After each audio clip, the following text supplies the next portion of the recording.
Rolling. Talk Erie and the Joel Natale Show live from our Kingdom Financial Group studio here at 5th and State. We're also live on YouTube and on Facebook. We're having the crucial conversations that Erie needs. And something happened over the weekend. We have a work stoppage. The union for Parker Lord employees, the IAM Local 1211 members voted to strike Parker Lord in Erie, and we're glad to have with us here Steve. Remind me of your last name. I'm sorry. Steve Gurga, Local 1211. Local 1211. You're the president here locally, and maybe you can give us a little bit of background on because Parker is a relatively new owner of Lord Corporation, right? So give us a little bit of background of the union workings with kind of the newish company, right? Yeah, it's a complicated question, unfortunately, because they did purchase us during COVID. So they really kind of had a hands-off approach, kind of let the local management and everybody run the show while we were in the midst of the pandemic. Things were different, but not worse in the beginning. And then it just kind of turned into this profits over people mentality. I know most people are familiar with that. And it wasn't how good can you do it, it was how fast can you do it. Right. And they preach safety, they preach quality, but they've come in and kind of taken over to try to increase productivity at almost all cost. And that's the part of the sticking point for the union. There's parts of that shop right now that are putting out 3 times what we used to under Lord Corporation, just through their shortcuts. And mind it, with our help, we help them develop these new processes to get parts out faster. So they're tripled in some parts of that plant, and wages have stayed the same. And that really, this is about wages. It boils down to 100% about wages, and it's really not even about a raise. We're not asking for more money because we think we're more valuable now. We are valuable, but we don't think we're more valuable. We didn't get greedy overnight. We were locked into a 5-year contract that we signed during COVID. You know, as well as everybody else, 9, 10, 12% inflation. We'd hear these numbers every month. And in our estimations, we're anywhere conservatively 8% behind to somewhere 11.4. So basically, behind. Because you signed so early, you kind of got hammered by inflation. Absolutely. Okay. As much or more than most people, I would say. I wanted to ask you this because a lot of folks, because you stayed on the line. Yes, during COVID. There wasn't a lot of layoffs or people staying off the line, right? Right. Yeah. Actually, we were essential workers, which was only nice because it was easy to drive back and forth to work. Nobody else was out there. There was nobody there. Did the new company though help out with special bonuses and incentives to keep you going during COVID? Or at the time, for a short amount of time, I want to say it was less than 4 months. And I'm not good with numbers like that. They gave us a 15 cent, 20 cent increase in pay because of being essential. Okay. As soon as that designation was over, they took it back. And unfortunately, we lost 2 members to COVID over that period of time. Wow. Now, I can't say for sure that would have not happened, but being in contact with more people, and we were masked up, and they tried to take all of the precautions because nobody knew what was going on. Sure. Was not a good situation necessarily. So it wasn't like you were getting big bonuses during COVID. And then, time marches on, we leave COVID, yet inflation hits, right? Yeah, and that's really when we were at the table just last week, 2 weeks ago, we were remarking on the fact that it seemed like during COVID, we're locked in. We even had gone to them at one point asking for just a bit of a raise. And then we wouldn't need as much when it came to this contract. And that was just deaf ears. But we kept falling behind. Forget where I was going with that. Yeah. But we were talking about getting it on the front and back end, basically. So as these large corporations are raising prices and nobody can figure out why, inflation's going up, we're not bringing home as much money. And then we sit down for a contract negotiation hoping to just make up, just get even again. And now we're getting it on the back end. So they're saying, your money goes less and we're not giving you any more. So tell us about how when the talks broke down, how was that received by your rank and file? Was there a lot of conversation? The company was very careful in not really having talks break down. It was over the holidays, and they had asked to take a break. And some of the people there were from Cleveland, go home. It seemed funny, but innocuous enough. And then we came back ready to sit down Monday. They said maybe Wednesday. Then they said Thursday. And then brought to us something that we didn't really negotiate. They put forward what they wanted, which was a 5-year contract. The membership really wants 3 years because, fool me once, 5-year contract, we're locked in, we're asking for extra wages. They're saying, nope, you have a contract. Because from 2020, maybe 21 till now, they'd given the salary employees 2 extra holidays, just giving it to them. They changed their vacation schedule. They gave them, some estimates are up to 35% in raises over this period of time. And that would be like management and engineering kind of thing? Yes. Okay. And they qualified it all as a package. And they were nice enough to tell us that they were going to have this enhancement package right after their email of record profits. Of course, none of that materialized for the union body. And so tell us about the last couple weeks here. You're communicating with your rank and file.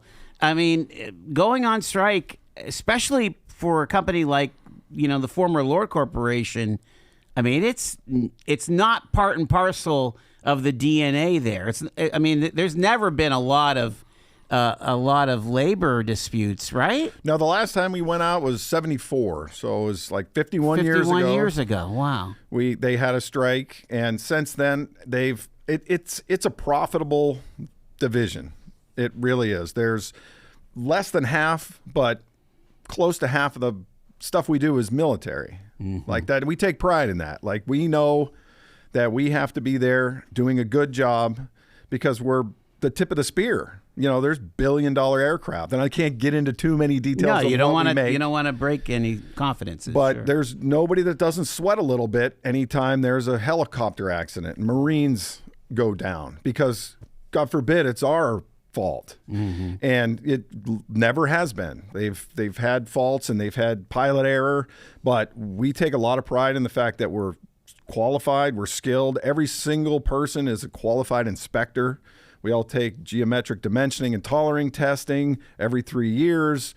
It's a fairly complex operation, and each individual part is, again, complicated. So it's hard to express it, but if we don't do a great job, right, people can die. So the whole strike thing is just not a typical part of your DNA. No, it really doesn't even make sense on a higher level. Like, why take the risk of trying to manufacture these parts that are flight critical, flight safety parts, when the people that are doing them are, half of them are office workers. So you hit the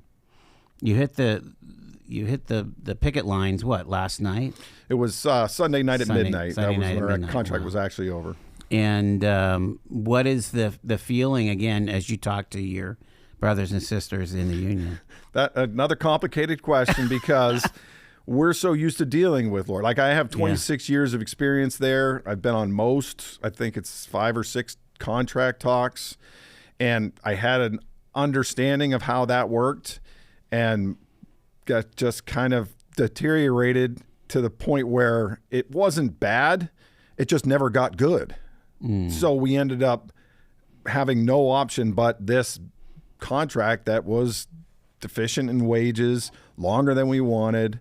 It had. Do you feel like you guys might have pulled the trigger too early on this? As far as going on strike, yeah? I don't think so. Only because we've been talking for 4 years now to the local management. We've been giving suggestions, recommendations, asking questions, things of that nature to try to help the situation. I'm just thinking of guys, now I mean, what are the realities of being on strike? Is financial. It's healthcare. Healthcare's done. Yes. I mean, you're going to hope for a quick resolution, I would think. Yeah, and we make it very well known in that room when everybody's voting that this isn't something that you can take back. This isn't something that should be taken lightly. Think about it. This is your family, your children, health care, money. And this is your rear end in 20-degree weather, too. Yes, absolutely. This doesn't look any nicer than this forecast. This is not a June strike here. This is a January strike. No, those things, it's a value type situation in most of these people's minds, I believe. That they know the value of the work that they do, and they have taken it as far as they can because we were locked into the contract. We did ask for extra compensation based on inflation, and then just bared it out until the end of the contract, assuming that they're raising prices. We know that. A lot of the guys on the committee, and me included, we sit in these meetings with them, and we see all these jobs that they're holding in stock because a price hold, which means they're not getting enough money. They're negotiating higher, dollar amounts for these, and assuming they're getting them in some instances, nothing more for us. Has it, again, when you haven't, if there's not been a strike in 51 years, generally it would seem like that management and union relations have been kind of chill. Do you feel like there's something that has turned? In my opinion, again, this is just me talking, there's an air gap between our management and Parker management. Okay. So they're out of Cleveland. I don't know if they understand the job. I don't know if they understand the value of the knowledge that we all have that is out right now. They will, I'm assuming, when this all gets done, but they have numbers. And we're numbers, and their numbers have to equal these numbers, or else those numbers aren't whatever it is. And it's not, there's no way to even say that we haven't produced for them. Mm-hmm. They've not hit their numbers. So the product is going out the door. You're overcoming supply chain snafus and things, and you're just asking to catch up. Yeah.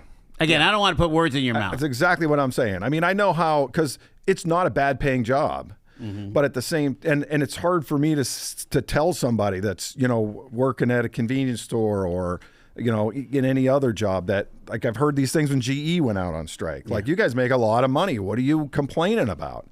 And we're not looking for more money. We're looking for the same purchasing power that we had 5 years ago, which you could argue is not a raise. That's right. just getting by the way that you were. It's interesting that you make the distinction between local management and, corporate. Yeah.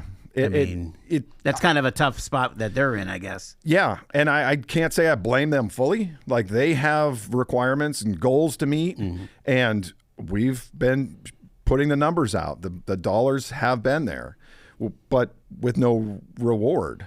And right. Actually at a detriment. What's the stock at? $920 something, $920 some dollars is the stock price right now, which I think when they acquired us, they were in the $100 to $150 range. So it's gone up hundreds of percent. Yeah.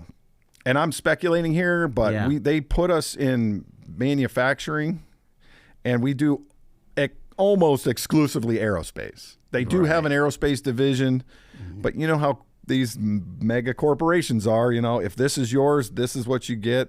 However, I see what you're saying. I'm assuming that we may be pigeonholed to some degree into this, you're a manufacturer that's putting A on top of B and sending it down the line. And it could not be farther from the truth. So what would be, and again, we're glad to have with us in studio Steve Gurga from the Machinists Union at Parker Lord. What would be the best outcome for you and your rank and file, do you think? I honestly don't believe that we want anything more than what the inflation has been. Yeah.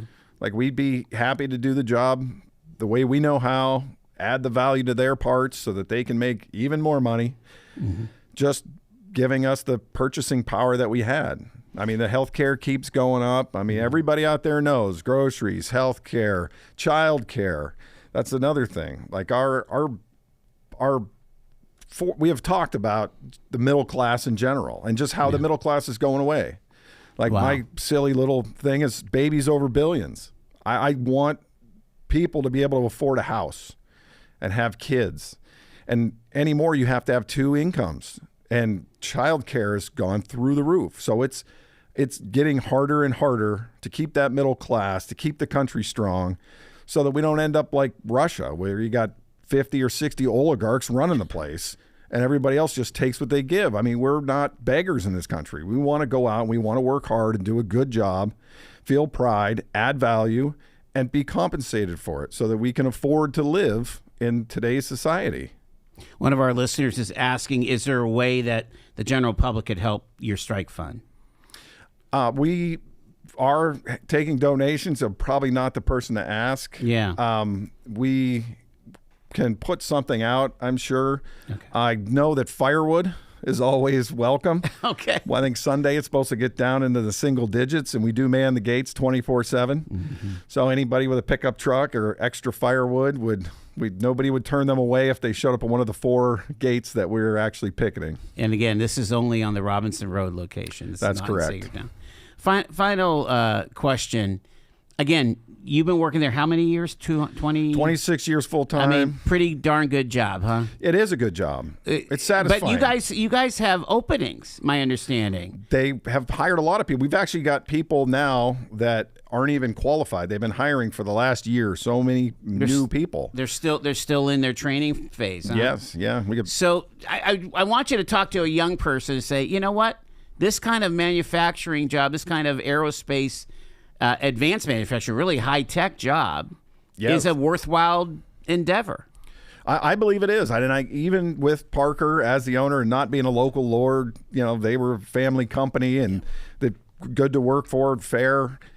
Even still, it's still a good place to work. I mean, the things that we make are, like I said, tip of the spear. They're something to be proud of. Like, I've worked with management to try to get presentations on what we make, what they go on. They've showed us videos. We've worked together to get that kind of stuff because it is a fulfilling job. You're making some of the... And people are getting older and they're aging out, and we've got to backfill those younger folks. Yeah, we need those people, and it's like a pretty stable job. Like a lot of the government stuff we make, they've been making for 50, 60 years. Wow.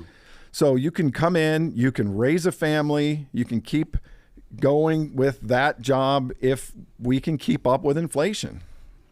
We appreciate you taking the time here. Again, Steve Gurga, the local union president. It is the IAM Local 1211 on strike. And keep us up to date and be safe on the picket lines. Yep, we're doing everything we can to stay warm and stay safe. Yeah, beautiful. Appreciate you taking the time. All right, sir. Thank you. You got it here. More ahead. It's 3:53 Talk Erie.